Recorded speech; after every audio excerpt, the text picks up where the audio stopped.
হাই friends, মই আয়ুষ ৰং চেনেলত সম্প্ৰচাৰিত হৈ থকা সূৰুযমুখী ধাৰাবাহিকখনৰ আজিৰ খণ্ডটো চাবলৈ বহুত বেছি ভাল লাগিব, কিয়নো যোৱা খণ্ডত পৰী দেউতাকৰ লগত মন্দিৰলৈ গৈছিল আৰু দেউতাকে নদীৰ ফালে যোৱাত এক্সিডেণ্ট হোৱা কথাটো ভাবি থকাত নন্দই পৰী আৰু দেউতাকক পানীত পেলাই দিয়া দেখিবলৈ পাইছিল। আজিৰ খণ্ডটোত দেউতাকে সোণৰ আগত মাকৰ লগত হোৱা এক্সিডেণ্টৰ কথা মনত পৰিব আৰু সোণৰ আগত দুখ কৰা দেখিবলৈ পাব, আৰু ঘৰলৈ গৈ পৰীয়ে দেউতাকৰ লগত গাত ধৰি কান্দি থকা দেখিবলৈ পাব।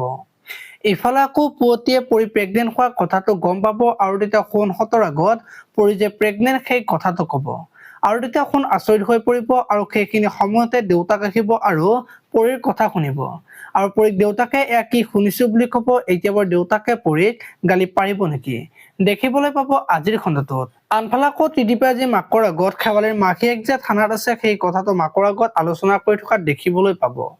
আপোনালোকে সূৰুযমুখী ধাৰাবাহিকখন চাই কেনেকুৱা পায় কমেণ্ট কৰি জনাব, আৰু যদি আপোনালোকে এতিয়ালৈকে চেনেলটো ছাবস্ক্ৰাইব কৰা নাই তেতিয়াহ'লে চেনেলটো ছাবস্ক্ৰাইব কৰি ভিডিঅ'টোত এটা লাইক কৰি দিব। ধন্যবাদ।